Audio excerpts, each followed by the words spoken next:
ನಮಸ್ಕಾರ, good morning. ಇದು morning rounds. ನಾನು ಶ್ರುತಿ. ನಿನ್ನೆ ರಾತ್ರಿಯಿಂದಲೇ ಸಿಲಿಕಾನ್ ಸಿಟಿ ಜನ ಮಳೆಯಿಂದ ಹೈರಾಣಾಗಿದ್ದಾರೆ. ಕಾರಣ ವರುಣನ ಅಬ್ಬರ ಬೆಂಗಳೂರಿನಲ್ಲಿ ಮಿತಿ ಮೀರಿದ್ದು ವಾಹನ ಸವಾರು ಪರದಾಡಿದ್ದಾರೆ.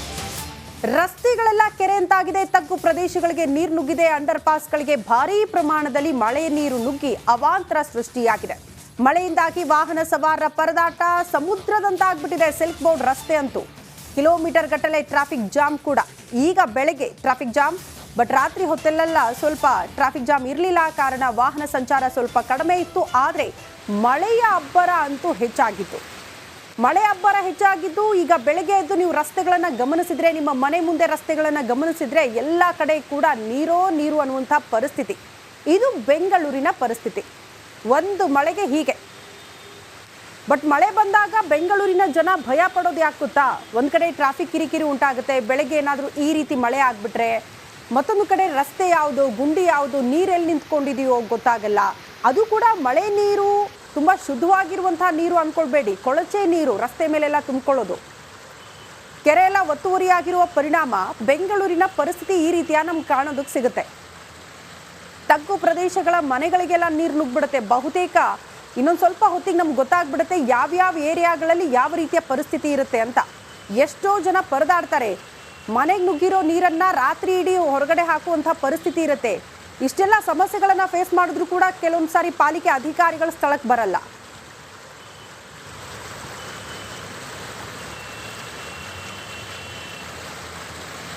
ನನ್ನ ಇಬ್ಬರು ಪ್ರತಿನಿಧಿಗಳು ಕೂಡ ನೇರ ಸಂಪರ್ಕದಲ್ಲಿ ಜಾಯಿನ್ ಆಗ್ತಿದ್ದಾರೆ. ಸಿಲಿಕಾನ್ ಸಿಟಿಯ ಸದ್ಯದ ಪರಿಸ್ಥಿತಿ ಬಗ್ಗೆ ಮಾಹಿತಿ ಕೊಡೋದಕ್ಕೆ ಒಂದು ಕಡೆ ವೀರೇಶ್ ಇದ್ದಾರೆ, ಮತ್ತೊಂದು ಕಡೆ ಮಾದೇಶ್ ಇದ್ದಾರೆ. ಮಾದೇಶ್, KR ಮಾರ್ಕೆಟ್ ಈಗ ತಾನೇ ನನ್ನ ಸಹೋದ್ಯೋಗಿಗಳ ಆ ಭಾಗದಲ್ಲಿ ಓಡಾಡೋರು ಹೇಳ್ತಾ ಇದ್ರು, ಫ್ಲೈಓವರ್ ಮೇಲೆ ಓಡಾಡ್ಸೋಕ್ಕಾಗಲ್ಲ ಕಾರ್ಗಳನ್ನ ಅಥವಾ ವಾಹನಗಳನ್ನ, ಅಂತ ಮಟ್ಟಿಗೆ ನೀರು ನಿಂತ್ಕೊಂಡ್ಬಿಟ್ಟಿದೆ ಅಂತ.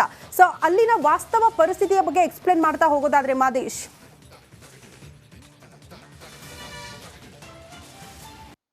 ಜೊತೆ ನಿನ್ನೆ ರಾತ್ರಿ 4-5 ಗಂಟೆಗಳ ಕಾಲ ಬೆಂಗಳೂರಲ್ಲಿ ಸಾಕಷ್ಟು ಮಳೆ ಆಗಿದೆ. ಧಾರಾಕಾರ ಮಳೆಯಿಂದಾಗಿ ನಗರದ ಹಲವೆಡೆ ಮಳೆ ಎಫೆಕ್ಟ್ ಇನ್ನೂ ಕೂಡ ಆಗಿದೆ. ಅದರಲ್ಲೂ ಕೂಡ ಪ್ರತಿ ಬಾರಿ ಮಳೆ ಬಂದಾಗಲೂ ಕೂಡ ವಾಹನ ಸವಾರರ ಪರಿಸ್ಥಿತಿ ಬೇಡ ಆಗಿರುತ್ತೆ. ಯಾಕಂದರೆ ಸಾಕಷ್ಟು ಮಳೆಯಿಂದ ರಸ್ತೆಗಳೆಲ್ಲವೂ ಕೂಡ ಕೆರೆ ಅಂತ ಆಗಿರುತ್ತೆ. ಅದರಲ್ಲೂ ಕೂಡ KR ಮಾರ್ಕೆಟ್ ಮತ್ತು ಚಿಕ್ಕಪೇಟೆ ಬಳಿಯ ಒಂದಷ್ಟು ರಸ್ತೆಗಳು ಕಂಪ್ಲೀಟಾಗಿ ನೀರಿನಿಂದ ಆವೃತವಾಗುತ್ತೆ. ಸದ್ಯಕ್ಕೆ ನಾನು KR ಮಾರ್ಕೆಟ್ ಮುಖ್ಯ ರಸ್ತೆಯಲ್ಲಿದ್ದೀನಿ. ಇಲ್ಲಿ ಬೆಳಗ್ಗೆ ಕಂಪ್ಲೀಟಾಗಿ ನೀರಿನಿಂದ ಈ ಒಂದು ರಸ್ತೆ ಕೆರೆ ಅಂತ ಆಗಿತ್ತು. ಅಂದರೆ ನಮ್ಮ ವಿಡಿಯೋ ಜರ್ನಲಿಸ್ಟ್ ಕೃಷ್ಣ ನಿಮಗೆ ತೋರಿಸ್ತಾ ಹೋಗ್ತಾರೆ. ಅಲ್ಲಿರುವಂಥ ಇಲ್ಲಿ ಒಂದಷ್ಟು ರಸ್ತೆಗಳೇನಿದೆ ಕಂಪ್ಲೀಟಾಗಿ ನೀರಿನಿಂದ ತುಂಬುವಂಥ ಕೆಲಸ ಆಗಿತ್ತು. ಬೆಳಗ್ಗೆಯಿಂದಲೂ ಕೂಡ ಅಂದರೆ ಸುಮಾರು 4 ಗಂಟೆಯಿಂದಲೂ ಕೂಡ ಈವರೆಗೂ ಕೂಡ ಸಾಕಷ್ಟು ನೀರಿತ್ತು. ಇನ್ನೂ ಕೂಡ ನೀರಿದೆ, ಇನ್ನೂ ಕೂಡ ಕಂಪ್ಲೀಟ್ ಆಗಿಲ್ಲ. ಆದರೆ ಬೆಳಗ್ಗೆ ಈ ಒಂದು ರಸ್ತೆಯಲ್ಲಿ ಅಂದರೆ KR ಮಾರ್ಕೆಟ್ ರಸ್ತೆಯಲ್ಲಿ ಸಾಕಷ್ಟು ಜನ ಓಡಾಡ್ತಾರೆ. ಬೆಳಗ್ಗೆ ಆದರೆ ಇದು ಕೂಡ ಯಾವಾಗಲೂ ಕೂಡ ಇದೊಂದು ಜನಬಿಡಿದ ರಸ್ತೆ. ಅದರಲ್ಲೂ ಕೂಡ ಬೆಳಗ್ಗೆ ಈ ಒಂದು ರಸ್ತೆಯಲ್ಲಿ ಸಾಕಷ್ಟು ವಹಿವಾಟುಗಳು ನಡೆಯುತ್ತೆ KR ಮಾರ್ಕೆಟ್ನಲ್ಲಿ. ಹೀಗಾಗಿ ಸಾಕಷ್ಟು ಜನ ಓಡಾಡ್ತಾರೆ. ಈ ಒಂದು ಸಂದರ್ಭದಲ್ಲಿ ಇಲ್ಲಿ ಸಾಕಷ್ಟು ನೀರು ಕೂಡ ಇತ್ತು. ಬೆಳಗ್ಗೆಯಿಂದಲೂ ಕೂಡ ಈಗೀಗ ಸ್ವಲ್ಪ ಕಮ್ಮಿ ಆಗ್ತಿದೆ. ಆದರೆ ಮಳೆ ಬಂದಂಥ ಸಂದರ್ಭದಲ್ಲಿ ಇಲ್ಲಿ ಯಾವ ಅಧಿಕಾರಿಗಳು ಕೂಡ ಇರೋದಿಲ್ಲ. ಈ KR ಮಾರ್ಕೆಟ್ ರಸ್ತೆ ಆಗಿರ್ಬೋದು, ಚಿಕ್ಕಪೇಟೆ ರಸ್ತೆ ಆಗಿರ್ಬೋದು, ಜೊತೆಗೆ ಕೆಲವೊಂದು ತಗ್ಗು ಪ್ರದೇಶದ ಮನೆಗಳಿಗೆ ನೀರು ನುಗ್ಗಿದೆ ಅಂತ ಸದ್ಯಕ್ಕೆ ಮಾಹಿತಿ ಲಭ್ಯ ಆಗ್ತಿದೆ. ಆದರೆ ಮಳೆ ಬಂದಂಥ ಸಂದರ್ಭದಲ್ಲಿ ಯಾವ ಅಧಿಕಾರಿಗಳು ಕೂಡ ಬರೋದಿಲ್ಲ ಸ್ಥಳಕ್ಕೆ. ಇದೊಂದು ಇಲ್ಲಿ ಬೇಸರದ ಸಂಗತಿ ಅಂತಲೇ ಹೇಳ್ಬೋದು. ಯಾಕಂದರೆ ಈ ರೀತಿಯಾದಂಥ ರಿಪೋರ್ಟು ಆದಮೇಲೆ ಅಂದರೆ ಅವ್ರಿಗೆ ಯಾವಾಗ ಮಾಹಿತಿ ಹೋಗುತ್ತೆ, ಎಲ್ಲ ನೀರು ಕಮ್ಮಿ ಆಗುತ್ತೆ, ಮಳೆ ನಿಂತ ಮೇಲೆ ಅಧಿಕಾರಿಗಳು ಸ್ಥಳಕ್ಕೆ ಬರ್ತಾರೆ. ಈ ಒಂದು ಸ್ಥಳದಲ್ಲಿ ಮಾರ್ಕೆಟ್ನಲ್ಲಿ ಇನ್ನೂ ಕೂಡ ಅಧಿಕಾರಿಗಳು ಬಂದಿಲ್ಲ. ಸದ್ಯಕ್ಕೆ ಇಲ್ಲಿ ನೀರು ಕಮ್ಮಿ ಆಗ್ತಾ ಹೋಗ್ತಿದೆ. ಎಸ್ ಮಾದೇಶ್, ಹಾಗೆ ಸಂಪರ್ಕದಲ್ಲಿರಿ, ವಾಪಸ್ ಬರ್ತೀವಿ. ಮತ್ತೊಂದು ಕಡೆ ಶಾಂತಿನಗರದಲ್ಲಿ ನಮ್ಮ ಪ್ರತಿನಿಧಿ ವೀರೇಶ್ ಇದ್ದಾರೆ. ವೀರೇಶ್, ಶಾಂತಿನಗರದಲ್ಲಿ ಮಳೆಯಿಂದ ಏನಾದರೂ ಅವಾಂತರ ಆಗಿದೆಯಾ? ಜನರ ಪರದಾಟ ಹೇಗಿದೆ? ಅಲ್ಲಿನ ಪರಿಸ್ಥಿತಿ ಬಗ್ಗೆ ಮಾಹಿತಿ ಕೊಡೋದಾದ್ರೆ.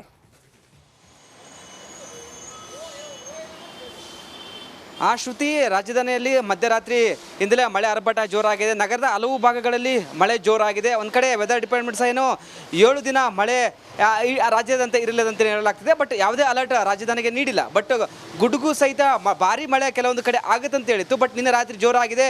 ನಾ ಪ್ರೆಸೆಂಟ್ ಈಗ ಶಾಂತಿನಗರದ ಡಬಲ್ ರೋಡ್ ರಸ್ತೆಯಲ್ಲಿದ್ದೇನೆ. ಈ ಒಂದು ರಸ್ತೆಯಲ್ಲಿ ನೋಡ್ತಿರ್ಬೋದು ಯಾವ ರೀತಿ ನೀರು ನಿಂತಿದೆ ಎಂಬುದು. ಒಂದು ಕಡೆ ಬಸ್ ಸ್ಟ್ಯಾಂಡ್ ಇದೆ, ಒಂದು ಕಡೆ ಪ್ರಯಾಣಿಕರು ಪರದಾಡ್ತಿದ್ದಾರೆ. ಯಾಕಂದರೆ ಬಸ್ಗಳು ಇಲ್ಲೇ ಸ್ಟಾಪ್ ಇದೆ, BMTC ಬಸ್ ಸ್ಟ್ಯಾಂಡ್ಗಳು. ರಸ್ತೆಗಳು, ಬಸ್ ಸ್ಟ್ಯಾಂಡ್, ಬಸ್ಗಳು ಇಲ್ಲೇ ಬರುತ್ತೆ. ಬಟ್ ಇದೀಗ ಈ ಒಂದು ರಸ್ತೆಯಲ್ಲಿ ನೀರು ನಿಂತಿದೆ. ಒಂದು ಕಡೆ ಚರಂಡಿ ನೀರು ಸಹ ಏನು ಸರಿಯಾಗಿ ಒಂದು ಹೊರಗಡೆ ರೋಡು ಮೇಲೆ ಬರ್ತಿದೆ. ಯಾಕಂದರೆ ಇಲ್ಲೆಲ್ಲ ಫುಟ್ಬಾಲ್ ಚೆನ್ನಾಗಿಲ್ಲ, ನೀರು ಸರಾಗಕ್ಕೆ ಜಾಗ ಇಲ್ಲ. ಒಂದು ಕಡೆ BBMP ಅಧಿಕಾರಿಗಳು ಹೇಳ್ತಿದ್ದಾರೆ ನಾವು ಮಳೆಗೆ ಫುಲ್ ಫಿಟ್ ಆಗಿದೆ ಅಂತ ಹೇಳ್ತಾರೆ. ಬಟ್ ಇದೇನಾ ಫಿಟ್ ಎಂಬುದು ಒಂದು ಕಡೆ ಪ್ರಯಾಣಿಕರು ಮತ್ತು ಸಿಟಿ ಜನರು ಒಂದು ಕಡೆ ಆಕ್ರೋಶ ಹೊರಹಾಕ್ತಿದ್ದಾರೆ. ಯಾಕಂದರೆ ಮಳೆ ಬಂದರೆ ಪದೇ ಪದೇ ಸಿಟಿಯಲ್ಲಿ ಪ್ರಾಬ್ಲಮ್ ಆಗುತ್ತೆ, ಮನೆಗಳಿಗೆ ನೀರು ನುಗ್ಗುತ್ತೆ, ರಸ್ತೆ ಮೇಲೆ ನೀರು ನಿಲ್ಲುತ್ತೆ. ಒಂದು ಕಡೆ ಗುಂಡಿಗಳು ಮುಕ್ತ ಮಾಡ್ತು ಅಂತ ಹೇಳಿದರೆ, ಬಟ್ ಇದುವರೆಗೂ ಗುಂಡಿಗಳು ಮುಕ್ತ ಮಾಡಿಲ್ಲ. ಆ ಗುಂಡಿಗಳಿಗೆ ನೀರು ಹೋದರೆ ತುಂಬ ಕಷ್ಟ ಆಗುತ್ತೆ. ವಾಹನ ಸವಾರಿಗೆ ಗುಂಡಿ ಗೊತ್ತಾಗಲ್ಲ ಮಳೆ ನೀರು ನಿಂತ ಮೇಲೆ. ಹೀಗಾಗಿ ಇಲ್ಲ ಒಂದು ಕಡೆ ಸಿಟಿ ಜನರು ಪ್ರತಿ ಬಾರಿ ಮಳೆ ಬಂದರೆ ಇದೇ ಸಮಸ್ಯೆ ಆಗುತ್ತೆ. ಹೀಗಾಗಿ ಯಾಕಂದರೆ ವೆದರ್ ಡಿಪಾರ್ಟ್ಮೆಂಟ್ ಇನ್ನೂ 7 ದಿನ ಭಾರಿ ಮಳೆ ಆಗುವ ಎಚ್ಚರಿಕೆ ಸಹ ನೀಡಿದೆ. BBMP ಅಧಿಕಾರಿಗಳು ಅಲರ್ಟ್ ಆಗಬೇಕು. ಎಲ್ಲೆಲ್ಲಿ ಸಮಸ್ಯೆ ಇದೆ, ಯಾಕಂದರೆ ಸಿಟಿಯಲ್ಲಿ ಹಲವು ಕಡೆ ತುಂಬ ಸಮಸ್ಯೆ ಇದೆ.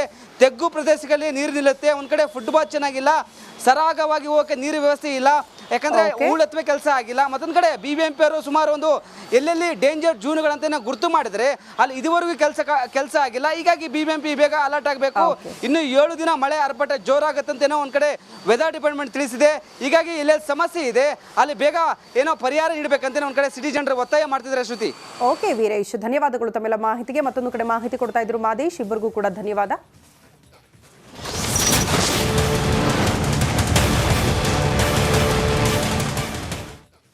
ಟಿಬಿ ಡ್ಯಾಂನ 19ನೇ crest gate chain link cut ವಿಚಾರಕ್ಕೆ ಸಂಬಂಧಪಟ್ಟಂತೆ ಇನ್ನೊಂದು ವಾರ ಜಲಾಶಯದ ಗೇಟ್ ರಿಪೇರಿ ಸಾಧ್ಯವಿಲ್ಲ ಅನ್ನೋದ್ರ ಬಗ್ಗೆ ಮಾಹಿತಿ ಸಿಗ್ತಾ ಇದೆ. ಎಷ್ಟೇ ಹರಸಾಹಸ ಪಟ್ಟರೂ ಕೂಡ ರಿಪೇರಿಗೆ 1 ವಾರ ಬೇಕೇ ಬೇಕಂತೆ. DCM DK ಶಿವಕುಮಾರ್ ಬಿಚ್ಚಿಟ್ಟಿದ್ದಾರೆ ಜಲಾಶಯದ ಸ್ಥಿತಿಗತಿಯನ್ನ. ತಂತ್ರಜ್ಞರನ್ನ ಕರೆಸಿ ಗೇಟ್ ರಿಪೇರಿ ಮಾಡುವ ಪ್ರಯತ್ನ ಆಗುತ್ತೆ ಅಂತ ಕೂಡ ಹೇಳಿದ್ದಾರೆ. ಕಾರಣ ನಿನ್ನೆ ಸ್ವತಃ ಜಲಸಂಪನ್ಮೂಲ ಸಚಿವರಾಗಿರುವಂತಹ DCM DK ಶಿವಕುಮಾರ್ ಸ್ಥಳಕ್ಕೆ ಹೋದ್ರು, ಅಧಿಕಾರಿಗಳನ್ನ ಭೇಟಿ ಮಾಡಿದ್ರು, ಸಭೆ ಮಾಡಿದ್ರು, ವಾಸ್ತವ ಪರಿಸ್ಥಿತಿಯನ್ನ ಅವಲೋಕನ ಮಾಡಿದ್ರು. ಹೇಗೆ ಸರಿ ಮಾಡಬಹುದು ಅನ್ನುವಂತಹ ಪ್ರಶ್ನೆಗೆ ಇನ್ನೂ 1 ವಾರ ಅವಕಾಶ ಬೇಕೇ ಬೇಕು. ಸರಿಯಾಗಬೇಕು ಅಂದ್ರೆ ಅದು ಕೂಡ ತಂತ್ರಜ್ಞರನ್ನ ಕರೆಸಿ ಹೊಸ ಗೇಟ್ ಅಳವಡಿಕೆಗೆ ಪ್ರಯತ್ನಗಳಾಗಬೇಕಾಗಿದೆ. ನಾನು ಆಗ್ಲೇ ಹೇಳ್ತಾ ಇದ್ದೆ, 20 ಅಡಿ ನೀರು ಖಾಲಿ ಮಾಡೋದಕ್ಕೆ 4 ದಿನ ಬೇಕು ಅಂತ ಅಂದ್ರೆ ಆ 4 ದಿನಾನೂ ಬೇಕಾಗಲ್ಲ, ಇನ್ನೂ ಜಾಸ್ತಿ ದಿನ ಬೇಕಾಗುತ್ತೆ ಅಂತ ತಜ್ಞರು ಹೇಳ್ತಿದ್ದಾರೆ. ಹಾಗಾಗಿ ಅದೆಲ್ಲ ಸೇರಿ ಒಂದು 10 ರಿಂದ 12 ದಿನ ಬೇಕು ಕಂಪ್ಲೀಟ್ ಆಗಿ ಎಲ್ಲೇ ಸರಿ ಆಗಬೇಕು ಅಂತ ಅಂದ್ರೆ.